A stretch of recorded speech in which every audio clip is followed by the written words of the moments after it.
মেহেক রান্নাঘরে সবাইকে স্বাগতম। আশা করি আপনারা সকলেই ভালো আছেন। আজকে আমি একটি গুচুই মাছের রেসিপি নিয়ে চলে এসেছি। রেসিপিটা দেখার জন্য পুরো ভিডিওটা দেখতে থাকুন।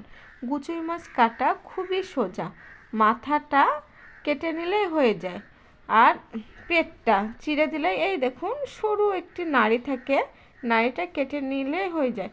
আমার এক হাতে মোবাইল আছে আর এক হাত দিয়ে কাটছি, মাছগুলো কেটে পরিষ্কার করে ধুয়ে কাটাটা ভালো নিয়েছি। করে দেখাতে পারলাম না। মাছটা কেটে নেওয়ার পর হালকা একটু লবণ দিয়ে ঘষে নিলে মাছটা খুবই সুন্দর সাদা হয়ে যায়। দেখুন আমার মাছটা একবারে সাদা করে আমি ঘষে নিয়েছি।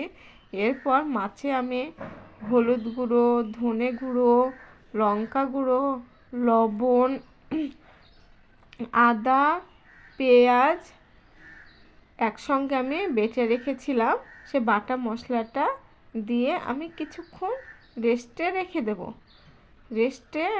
দেবো। আর এদিকে আমি পেঁয়াজ কুচি কুচি করে কেটে নেব। কেটে নেওয়ার পর আমি কড়াইয়ে তেল দিয়ে দিয়েছি। দেখুন তেলটা গরম হওয়া অবধি আমি অপেক্ষা করব। গরম হওয়ার পর আমি এতে কালো জিরে আর গোটা জিরে ফোড়ন দিয়ে দিলাম।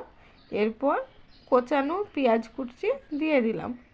পেঁয়াজ কুচিটা লাল লাল করে ভেজে নেওয়া হয়ে এসেছে, তখন আমি মাছটা দিয়ে দিলাম। মাছটা আমি অন্য একটু প্রসেসে রান্না করে আপনাদেরকে দেখাবো। মাংস যেমন কষিয়ে রান্না করে, একইভাবে আমি মাছটা কষিয়ে নিয়ে রান্না করব। এই দেখুন এইভাবে আমি কষিয়ে নেব। গুচুই মাছ এমন একটা মাছ যে মাছটা আপনি কষাবেন তখনই দেখবেন মাছটা শক্ত হয়ে যাবে, এ মাছ নরম হবে না। তো কষিয়ে নেওয়া হয়ে যাওয়ার পর আমি মাছে জল দিয়ে দিলাম পরিমাণ মতো। জল দেওয়ার পর এতে আমি কাঁচা লঙ্কা দিয়ে দিলাম। আপনাদের ইচ্ছা অনুযায়ী দেবেন, ঝাল বেশি পরিমাণ খেলে কাঁচা লঙ্কা দিতেও পারেন, আবার না দিতেও পারেন, কিছু কাঁচা লঙ্কা দিলে একটু ভালো টেস্ট হয়। সঙ্গে আমি ধনেপাতাও দিয়ে দিলাম, যেহেতু এখন শীতকাল, ধনেপাতার সিজন। ধনেপাতা দেওয়ার পর কিছুক্ষণ ফুটিয়ে নিয়ে আমার মাছটা রেডি হয়ে গিয়েছে। দেখুন কতটা সুন্দর লাগছে, দেখতে ভালো লাগছে না? যদি গুচুই মাছের রেসিপিটা ভালো লাগে, লাইক, কমেন্ট, শেয়ার, চ্যানেলটিকে সাবস্ক্রাইব করুন।